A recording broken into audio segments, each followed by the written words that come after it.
बारामतीतच अजित पवारांना मोठे आवाहन, पुन्हा रंगणार शरद पवारांशी थेट सामना। आगामी विधानसभा निवडणुकीसाठी राज्यभर राष्ट्रवादी काँग्रेस अजित पवार पक्षाची बांधणी करण्यामध्ये तसेच महायुतीमध्ये जास्तीत जास्त जागा पदरात पाडून घेण्यामध्ये गुंग असलेल्या उपमुख्यमंत्री अजित पवार यांच्या समोर बारामतीतच मोठे आवाहन उभे राहिले आहे। ज्येष्ठ नेते खासदार शरद पवार यांच्याशी पुन्हा एकदा त्यांचा घरच्या मैदानावर सामना रंगणार आहे। लोकसभा निवडणुकीत खासदार सुप्रिया सुळे यांच्या विरोधात अजित पवार यांच्या पत्नी सुनेत्रा पवार ह्या उभ्या असतानाही बारामतीकरांनी 50,000हून अधिक मतांचे मताधिक्य सुळे यांना दिले आहे। बारामती विधानसभेत नेहमीच मताधिक्याचे वेगवेगळे विक्रम करून विजयी होणाऱ्या अजित पवार यांच्या समोर सुळे यांना मिळालेल्या 50,000 मताधिक्याचे काय करायचे, हा मोठा प्रश्न आगामी विधानसभा निवडणुकीत उभा राहिला आहे। ज्येष्ठ नेते खासदार शरद पवार यांनी आता बारामती विधानसभा मतदारसंघात मोठ्या प्रमाणावर लक्ष घातले आहे। त्यांच्या जोडीला खासदार सुप्रिया सुळे यांच्यासह अजित पवारांचे पुतणे युगेंद्र पवार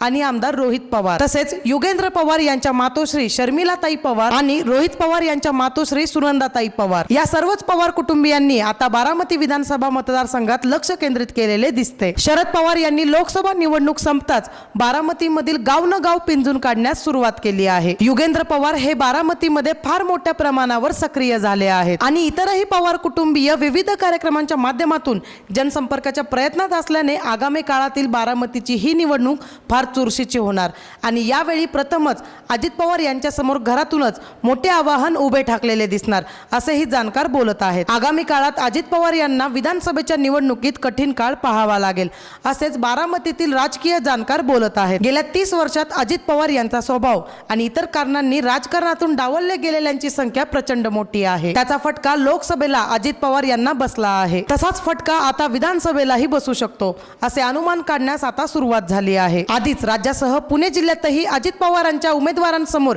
महाविकास आघाडीचे मोठे आवाहन आगामी निवडणुकीत उभे राहिलेले आहे। पुणे जिल्ह्यातील प्रत्येक विधानसभा मतदारसंघात अजित पवारांच्या उमेदवाराला विजयासाठी झगडावे लागणार आहे अशी स्थिती आहे। त्यांना मदत करत असतानाच अजित पवार यांना आपल्या बारामतीकडे अजिबात दुर्लक्ष करून चालणार नाही। तसे झाल्यास बारामतीत आणखी एक विपरीत निर्णय होऊ शकतो। पुणे जिल्ह्यातही आंबेगाव, जुन्नर, खेड, इंदापूर, मावळ या सध्या तरी अजित पवार यांच्याकडे येण्याची शक्यता असलेल्या मतदारसंघात अजित पवारांच्या शिलेदारांसमोर आगामी निवडणुकीत महाविकास आघाडीचे मोठे आवाहन असणार आहे। या उमेदवारांच्या विजयाकडे लक्ष देत असतानाच अजित पवार यांना बारामतीकडे लक्ष केंद्रित करावे लागणार आहे। अशाच ताज्या राजकीय घडामोडी पाहण्यासाठी आपल्या बातमी टीव्ही या YouTube चॅनलला लाईक, शेअर आणि सबस्क्राईब नक्की करा।